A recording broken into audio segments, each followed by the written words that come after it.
जय जय श्री सीताराम। राधे राधे भक्तों। ब्रह्म वैवर्त पुराण के 15 अध्याय की वीडियो आपने देखी होगी। अब आपके लिए लेकर के आए हैं बहुत सरस भक्तिमय श्रीमद् भागवत महापुराण। तो सबसे पहले श्रीमद् भागवत महापुराण का महात्म्य हम जानते हैं। जब तक किसी का महत्व ना मालूम हो तब तक उस बात में रस नहीं आता, आनंद नहीं आता।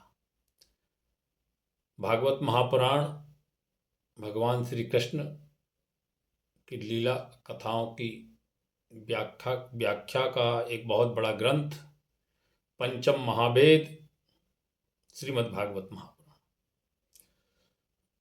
इसका पहला श्लोक है, सच्चिदानंद रूपाय विषभूतपत्यादि हेतवे तापत्र विनाशाय श्री कृष्णाय पयम नमः। विश्व की उत्पत्ति का कारण स्वयं हरि जो बने, रूप सत्य चित्त और आनंद के मधुर रस से सने, दूर करते तीन तापों को कृपामय दृष्टि से नमन है श्री कृष्ण को, सुख दे हमें रस वृष्टि से। बोलिए वृंदावन बिहारी लाल की जय। परमात्मा ने मनुष्य को ऐसी शक्ति दी है जिसकी व्याख्या अति दुर्लभ है, और मानव अपनी शक्ति और बुद्धि का सदुपयोग कर सकता है। वह शक्ति और बुद्धि का उपयोग भगवान के लिए करता है, तब मृत्यु से पहले ही उसे परमात्मा के दर्शन होते हैं। और प्राय मानव अपनी बुद्धि का उपयोग धन प्राप्ति के लिए करता है और शक्ति का उपभोग करने के लिए करता है, और शक्ति का जो उपयोग करता है वह भोग करने के लिए करता है। इससे वह अंत काल में बहुत पछताता है। शक्ति और बुद्धि परमात्मा के लिए है। दुर्लभ मनुष्य शरीर पाकर परमात्मा के दर्शन के लिए जो प्रयत्न नहीं करता, वह स्वयं ही अपनी हिंसा करता है। ऋषि महात्मा ऐसे व्यक्ति को आत्मघाती कहते हैं। इस तरह श्रीमद् भागवत महापुराण के महात्म्य की व्याख्या करने वाले परम पूज्य श्री डोंगरे जी महाराज के चरणों में हम बारंबार प्रणाम करते हैं, कोटि कोटि प्रणाम करते हैं। श्रीमद् भागवत पुराण की यह कथा या यह जो व्याख्या है, पूज्य डोंगरे जी महाराज इसके रसज्ञ मर्मज्ञ हैं। उन्हीं की लेखनी को हम प्रस्तुत करते हैं कि जिसकी परमात्मा के दर्शन की इच्छा है, जो प्रभु के दर्शन के लिए प्रयत्न करता है, उसे भले ही परमात्मा के दर्शन ना हो पर उसका मरण सुधरता है। अंतकाल के समय में उसे शांति प्राप्त होती है, उसका मरण मंगलमय होता है। किसी भी प्रकार के लौकिक सुख की इच्छा जिसके मन में रहती है, अंतकाल के समय में उसे बहुत त्रास होता है। मानवेतर किसी प्राणी को प्रभु के दर्शन नहीं होते। स्वर्ग के देवों को भी भगवान के दर्शन नहीं होते हैं। स्वर्ग में देव अति सुखी होते हैं, भले ही वे सुख भोग लें पर उस सुख का अंत तो है ही। संसार का एक नियम है, जहां सुख है वहां दुख है। जो मर्यादा को छोड़ करके सुख भोगता है, उसको इच्छा चाहे ना हो उसे दुख भोगना ही पड़ता है। स्वर्ग के देव हमसे अधिक सुख भोगते हैं, उन्हें अधिक सुख मिलता है, फिर भी उन्हें शांति नहीं मिलती। शांति तो परमात्मा के दर्शन से ही मिलती है। इससे देव ऐसी इच्छा करते हैं कि उन्हें भारत में जन्म मिले। भारत भक्ति भूमि है। स्वर्ग में नर्मदा जी नहीं है, गंगा जी नहीं है, साधु सन्यासी नहीं है, वहां सभी भोगी है। सभी जीव भोगी है। स्वर्ग भोग भूमि है। जिसने बहुत पुण्य एकत्र किए हो वही सुख भोगने के लिए स्वर्ग में जाता है। परंतु स्वर्ग से भी भारत देश श्रेष्ठ है। देव भक्ति नहीं कर सकते। भक्ति मानव शरीर से होती है। मानव सावधान रहने पर पाप छोड़ सकता है। मानव प्रतिक्षण सावधान रहकर पाप छोड़कर जो भक्ति करे तो मृत्यु से पहले उसे भगवान के दर्शन होते हैं। सभी मानवेतर प्राणियों को भोग ही मिलता है। मानव शरीर की यही विशेषता है कि मानव विवेक से थोड़ा सुख भोग करे और भक्ति करे तो उसे भोग और भगवान दोनों मिलते हैं। श्री कृष्ण दर्शन मानव शरीर द्वारा ही हो सकते हैं। मानव में ऐसी शक्ति है। स्वर्ग के देव पुण्य का फल सुख भोगते हैं। पशु पाप का फल दुख भोगते हैं। पशु आत्मा को शरीर समझता है। शरीर से आत्मा अलग है। मानव इसे जानता है। शरीर ही मैं हूं, शरीर ही आत्मा है, ऐसा पशु समझते हैं। इससे वे शरीर सुख में मग्न रहते हैं। पशु का स्वभाव सुधरता नहीं है। बिल्ली जन्म से लेकर मृत्यु तक चूहे की हिंसा करती है। बिल्ली ने कभी चूहे की हिंसा करना छोड़ दिया हो ऐसा सुना नहीं है। पशु स्वभाव को छोड़ नहीं सकते। उनका स्वभाव एक सा रहता है। मानव चाहे तो अपने स्वभाव को सुधार सकता है। जप करने से, कथा सुनने से आपका स्वभाव सुधरेगा। सत्संग से स्वभाव सुधरता है। भक्ति करने से जीव में परमात्मा के सद्गुण आते हैं। तब मानव का स्वभाव सुधरता है। जिसका स्वभाव सुधरता है उसे मृत्यु से पहले ही मुक्ति मिलती है। बोलिए वृंदावन बिहारी लाल की जय। मानव चाहे तो पाप छोड़ सकता है जो पुण्य कर सकता है। पशु पक्षी नया पाप नहीं कर सकते। उनसे कदाचित पाप हो तो प्रभु क्षमा करते हैं। देव पुण्य नहीं कर सकते।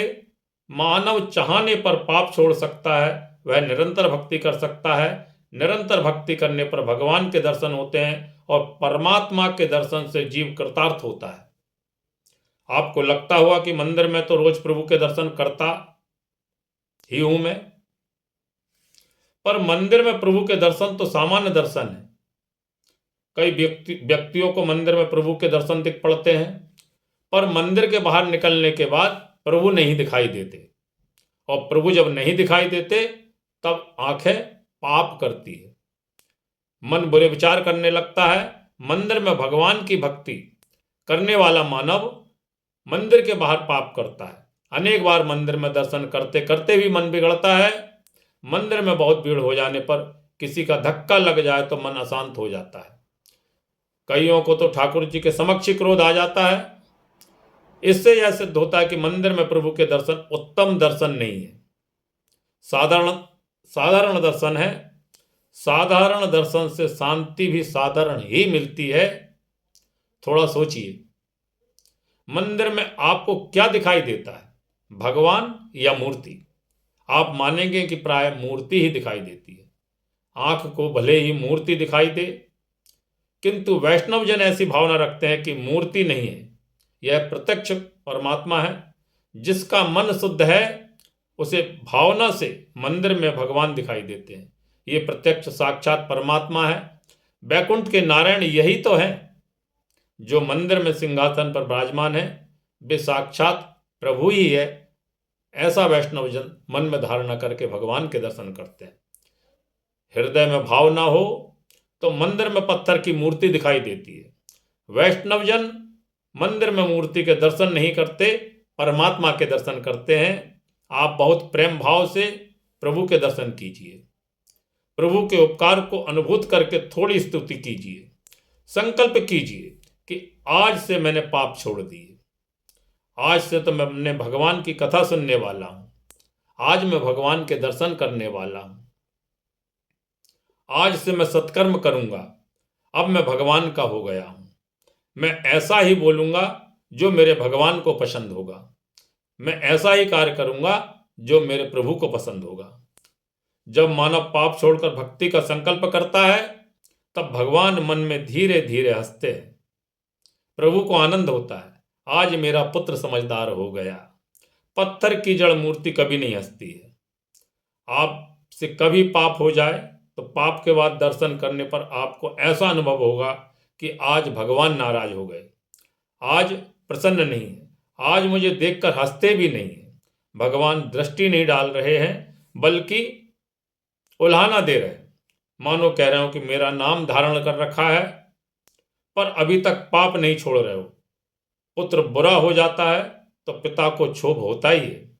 जीव ईश्वर का पुत्र है, जीव पाप करके भगवान के दर्शन करने जाता है, तब उसे देखकर भगवान को क्षोभ संकोच होता है। भगवान उल्हाना देते हैं, मानो कह रहे हो आज तुम्हारी ओर देखने का मन नहीं हो रहा है। मेरा पुत्र होकर ऐसा पाप कर रहा है। पत्थर की मूर्ति उल्हाना नहीं देती है, पत्थर की मूर्ति हंसती भी नहीं है। जिसका हृदय शुद्ध है, जिसकी आंखें पवित्र है, जिसके हृदय में भावना है, उसे मंदिर में भगवान दिखते हैं। आंख से भले ही पत्थर की मूर्ति दिखाई दे। वैष्णव भावना से भगवान के दर्शन करते हैं। 100 रुपए के नोट में एक भी पैसा नहीं दिख पड़ता। आंख को तो कागज ही दिखाई देता है, किंतु आंख को भले ही कागज दिख पड़े और बुद्धि कहती है कागज नहीं है।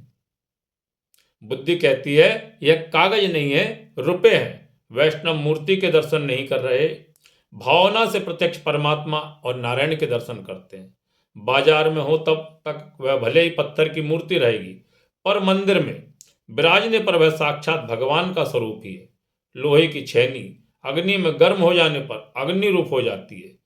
वेद विधि से प्राण प्रतिष्ठा हो जाने पर वह मूर्ति नहीं कही जाती, तो साक्षात परमात्मा का स्वरूप हो जाती है, साक्षात परमात्मा हो जाते हैं। भावना से भगवान मंदिर में विराजमान दिखाई दे रहे हैं। भावना के बिना बे ही पत्थर की मूर्ति दिखाई देते हैं। आप जिस तरह मंदिर में भावना से भगवान के दर्शन करते हैं, उसी तरह प्रत्येक मानव शरीर में भगवान के दर्शन कीजिए। आपको कोई स्त्री दिख पड़े, कोई पुरुष दिख पड़े, तो ऐसी भावना कीजिए कि मैं जिन इष्ट देव की पूजा करता हूं वे इस शरीर में भी विराजमान है। शरीर में उसी को देव दर्शन होते हैं जिसमें देह दृष्टि नहीं है। मानव के शरीर में देव के दर्शन करने हो तो देह को ना देखिए। जो देह को देखता है उसे देव नहीं दिख पड़ते, वह देव से दूर हो जाता है। मलमूत्र से पूर्ण यह देह देखने योग्य नहीं है। अगर यह शरीर सचमुच ही अच्छा है तो शरीर से प्राण निकल जाने के बाद उसे घर में संभाल के क्यों नहीं रख लेते। अगर वह अच्छी वस्तु है तो लोग क्यों जल्दी करते हैं, क्यों कहते हैं जल्दी निकालिए, नहीं तो वजन बढ़ जाएगा। शरीर के भीतर भगवान विराजमान है, इसी से शरीर की शोभा है। देह की शोभा देव के कारण है, उसे ही देव के दर्शन होते हैं जो देह दृष्टि से हटा लेता है तथा जो देह का चिंतन नहीं करता। आप आज से निर्णय लीजिए, नियम लीजिए कि मैं किसी के शरीर को नहीं देखूंगा। 100 रुपए के नोट में जैसे आप भावना से रुपयों के दर्शन करते हैं, उसी तरह प्रत्येक मानव शरीर में भावना से परमात्मा के दर्शन कीजिए। आप जिस देव की पूजा करते हैं वे देव सर्व में है, वे सर्वशक्तिमान है। बोलने की शक्ति परमात्मा देते हैं, सुनने की शक्ति भी वे ही भगवान देते हैं। जिसके प्रकाश से वाणी बोलती है, कान सुनते हैं, वे परमात्मा हमारे भीतर है, वे प्रकाशमय है। ठाकुर जी के शरीर में खून नहीं है, उनका शरीर सिर्फ आनंद और आनंद रस से भरा हुआ है। आपको कोई स्त्री दिखाई दे, कोई पुरुष दिखाई दे, तो उसके बाहर स्वरूप को न देखिए। बाहर का स्वरूप बहुत अच्छा नहीं है, भीतर का स्वरूप सुंदर है। तुलसीदास जी महाराज को सभी में सीताराम दिखाई देते हैं। सिया राम मैं सब जग जानी, करहूं प्रणाम जोरी जुग पानी। उनको आंख जहां पड़ती है, उनकी आंख जहां पड़ती है, दृष्टि जहां जाती है, वहां उन्हें सीताराम जी के दर्शन होते हैं। वे किसी के वस्त्र नहीं देखते। प्रत्येक मानव शरीर में भावना से श्री सीताराम जी के दर्शन करते हैं। अनेक लोगों को कथा में बैठे बैठे भी घर दिख पड़ता है, कईयों को घर छोड़ने पर घर बहुत याद आता है। कथा में घर दिख पड़ता है तो भगवान क्यों नहीं दिखाई देते? आपका प्रेम जिसके प्रति सच्चा है वे आपको दिख पड़ेंगे। मानव शरीर में भगवान के दर्शन करने वालों को बहुत शांति मिलती है। मन को शुद्ध रखना हो तो शरीर को ना देखिए, शरीर में विराजमान परमात्मा को देखने की आदत डालिए। इससे आपका मन भी नहीं बिगड़ेगा। जगत नहीं बिगड़ा है, मन बिगड़ा है। संसार को कोई नहीं सुधार सका है, परंतु जिसने दृष्टि सुधारी है उसकी सृष्टि दिव्य है। जिसकी दृष्टि दिव्य है उसकी सृष्टि भी दिव्य है। प्रत्येक में परमात्मा को देखिए। भगवान के दर्शन सर्वकाल करिए। हमेशा भगवान के दर्शन करते रहिए। बहुत से लोग मंदिर में तो 2-3 बार दर्शन करके संतोष मान लेते हैं। सोचते हैं कि मैं 2-3 बार मंदिर में जाता हूँ, रोज रोज मंदिर में जाता हूँ। भगवान कहते हैं बेटा तुम 3 बार मेरे दर्शन करते हो पर मैं 24 घंटे तुम्हारे दर्शन करता हूँ। भगवान सारा दिन सभी को देखते हैं। भगवान के दर्शन सर्वकाल करते रहिए। प्रत्येक मानव शरीर में भगवान के दर्शन करिए। अरे पशु पक्षी में भी भगवान विराजमान है। देह भले ही भिन्न भिन्न है पर प्रत्येक देह में देव एक ही है। प्रत्येक शरीर में एक ही देवता विराजमान है। ईश्वर अनेक नहीं है, शरीर अनेक है। अनेक शरीर में एक ही परमात्मा है। मंदिर में दर्शन करना अच्छी बात है, परंतु पशु पक्षी प्रत्येक मानव शरीर में जो परमात्मा के दर्शन होते हैं वे असाधारण दर्शन है और असाधारण दर्शन से बहुत शांति मिलती है। विश्वोत्पत्त्यादि हेतवे, श्लोक था सच्चिदानंद रूपाय विश्वोत्पत्त्यादि हेतवे। यहां पर श्री डोंगरे जी महाराज एक एक शब्द की व्याख्या करते हैं। तो विश्वोत्पत्त्यादि हेतवे शब्द की उन्होंने व्याख्या की है कि सृष्टि की उत्पत्ति, स्थिति और लय का कारण परमात्मा है। परमात्मा ने सृष्टि की रचना की तथा प्रत्येक पदार्थ में प्रवेश किया। हमारा सनातन धर्म तो कहता है कि इस धरती में भगवान है, जल में भगवान है, तेज में भगवान है। सनातन धर्म में ईश्वर का स्वरूप जैसा समझाया गया है वैसा किसी अन्य धर्मों में नहीं समझाया गया। ईश्वर सर्व में है। ईश्वर कहीं 7वीं मंजिल पर नहीं बैठे हैं। आप जहां बैठे हैं वहीं ईश्वर बैठे हैं। ईश्वर जीव को एक क्षण भी नहीं छोड़ते। यह जीव बहिर्मुख है। वह अगर भीतर जरा सी भी दृष्टि डाल ले तो उसे ईश्वर दिख पड़ेंगे। विधाता ने इंद्रियों को बहिर्मुख बनाया है, इससे वह भीतर के भगवान को नहीं देख पाती। पृथ्वी में भगवान ना होते तो पृथ्वी में सुगंध ना आती। वैष्णव सुबह उठने के साथ धरती माता को वंदन करके पांव रखते हैं। जब हमें सुबह उठते हैं तो और हमें उठना भी चाहिए जल्दी, और उठने के बाद सर्वप्रथम धरती पर पैर रखने के पूर्व धरती माता को प्रणाम करना चाहिए। वे मानते हैं कि यह पत्थर नहीं है, यह माटी नहीं है, यह जमीन नहीं है, यह मेरे प्रभु की दिव्य शक्ति है। धरती माता सभी का धारण पोषण करती है, यह मेरी माता है। पांव रखने से पूर्व मैं वंदन करता हूं। सुबह दाहिने नथुने से सांस निकलती है तो धरती माता को वंदन करके बायां पांव धरती पर रखिए, और सुबह बाएं नथुने से अगर सांस निकलती है तो दायां पांव धरती पर रखिए। प्रातःकाल दोनों नथुनों से सांस निकलती है तो धरती माता को वंदन करके दोनों पांव धरती पर रखिए। दोनों नथनों से समान रूप से जब सांस निकलती हो तो वह सुषुम्ना नाड़ी से निकलती होती है। गोपाल समूह में श्री गोपाल जी का नाम है। सुषुम्ना मार्ग संचारी सुषुम्ना नाड़ी चलती है तो तब ध्यान करने बैठ जाइए, जब कीजिए।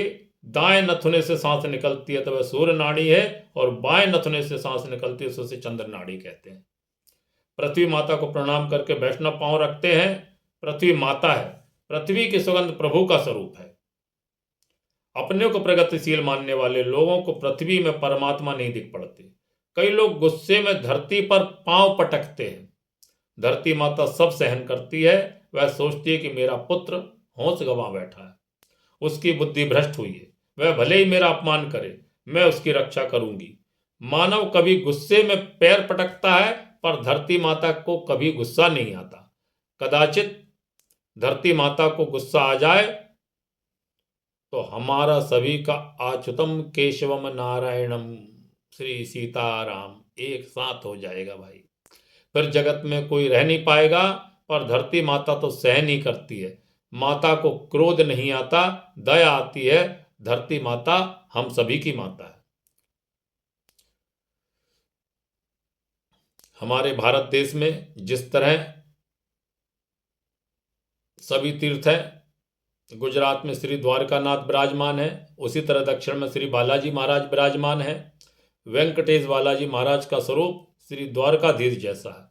हाथ में शंख चक्र गदा पद्म है। बालाजी महाराज का स्वरूप अति दिव्य है। उनका नाम तिरुपति बालाजी है। श्रीदेवी, लीला देवी और भूदेवी तीनों के ये पति है, अर्थात स्वामी है। इसी से इनका नाम तिरुपति है। तिरुपति शब्द का अपभ्रंश तिरुपति हो गया है। इस पृथ्वी के पति परमात्मा श्री कृष्ण है। पृथ्वी सबकी माता है। पृथ्वी में सुगंध स्वरूप परमात्मा श्री विराजमान है। रास्ते में पुष्प दिख पड़े तो क्या आप जो पुष्प पर पैर पटक देंगे? क्या फूल पर आप पैर रखेंगे? मानव पुष्प के ऊपर पांव नहीं रख सकता। आंख को पुष्प में परमात्मा नहीं दिख पड़ते, पर बुद्धि को दिख पड़ते हैं।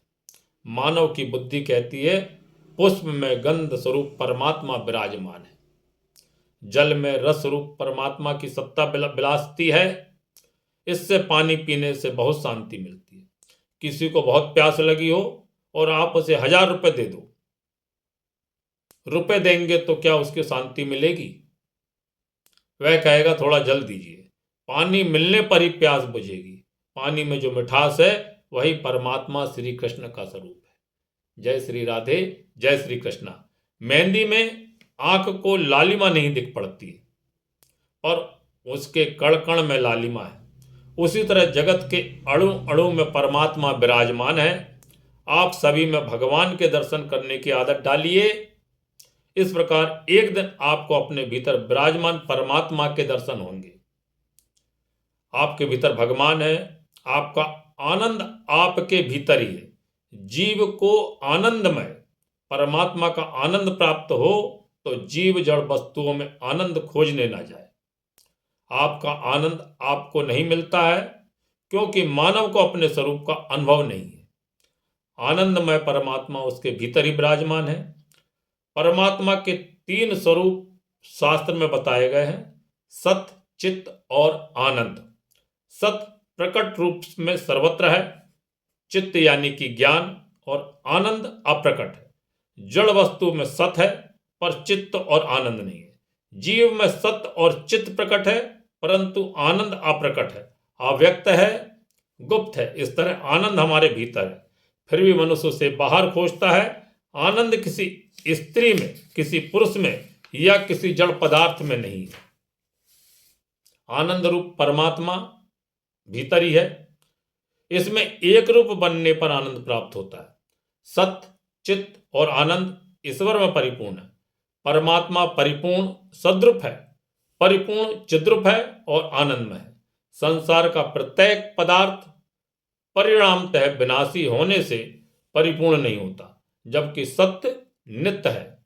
चित्त ज्ञान है। मनुष्य में ज्ञान आता है पर वह ज्ञान टिक नहीं सकता। भगवान श्री कृष्ण परिपूर्ण ज्ञानी है। जिनका ज्ञान नित्य रहता है तथा नित्य टिकता है, उन्हें आनंद मिलता है। वे जन आनंद रूप हो जाते हैं। जीव को आनंद रूप होना हो तो सच्चिदानंद रूपाय सत्य, चित्त और आनंद की शरण लेनी चाहिए। यह जीव जब तक परिपूर्ण नहीं बनता तब तक उसे शांति नहीं मिलती। जीवात्मा नारायण रूप बनकर परिपूर्ण हो सकता है और तब उसका जीवन सफल होता है। जीव जब ईश्वर से मिलता है तब पूर्ण होता है। सर्वत्र परमात्मा के दर्शन करने की आदत डालिए। यो आपकी दृष्टि दिव्य होगी तथा आपके भीतर विराजमान देव आपको दिखाई देंगे। अरे, सर्व के भीतर परमात्मा है तो आपके भीतर कौन है? देहाभिमाने गलित विख्याते प्रतिगात मनि यत्र यत्र मनो याति तत्र तत्र समाधये। बोलो वृंदावन बिहारी लाल की जय। गोपी बाल कृष्ण लाल के दर्शन करने के लिए यशोदा माता के घर जाती है, पर जब प्रेम बढ़ने लगा, जहां जहां उनकी दृष्टि जाती वहां वहां उन्हें भगवान श्री कृष्ण के दर्शन पड़ते हैं। भगवान में मग्न गोपी देह ज्ञान को भूल जाती है। तब गोपी को अपने भीतर भगवान श्री कृष्ण ही दिखने पड़ते हैं। लाली देखन में गई, मैं भी हो गई लाल। जब तक देह ज्ञान है तब तक परमात्मा नहीं दिख पड़ते हैं। देव के दर्शन है तो देह ज्ञान भूलना पड़ेगा। जिसको याद रहता है कि मैं पति हूं, मैं पत्नी हूं, मैं पुरुष हूं, मैं स्त्री हूं, वह परमात्मा के दर्शन उपयुक्त रूप से नहीं कर सकता। उसे परमात्मा के दर्शन ठीक से नहीं होते। परमात्मा की भक्ति करते हुए जो देह भान भूलता है उसे अपने भीतर विराजमान परमात्मा के दर्शन होते हैं। आत्मस्वरूप में परमात्मा के दर्शन को ही अपरोक्ष दर्शन कहते हैं। बोलिए वृंदावन बिहारी लाल की जय। भक्तों, परम पूज्य डोंगरे जी महाराज आज सूक्ष्म रूप से हमारे बीच में विराजमान है और उन्हीं की वाणी, उन्हीं की लेखनी को हमने एक वीडियो में संकलित किया है कि उनकी वाणियों को उसी भाषा में बिना शब्द चेंज किए हुए, बिना शब्दों को बदले हुए, उन्हीं के शब्दों को यथार्थ रूप में आपको सुनाने का प्रयास कर रहे हैं। तो इस वीडियो में हमने आपको बताया श्रीमद् भागवत महात्म्य, आगे भागवत की कथा, भागवत का पाठ पूज्य डोंगरी महाराज की वाणी से, उन्हीं की वाणी में, उन्हीं के शब्दों में आपके लिए हम लेकर के आएंगे। आपको ये भागवत महात्म्य का वीडियो कैसा लगा? अगर अच्छा लगा हो तो हमें कमेंट कीजिए, और अभी तक आपने हमारी चैनल को सब्सक्राइब नहीं किया है तो कृपया सब्सक्राइब कीजिए। जय श्री राधे, जय श्री कृष्ण।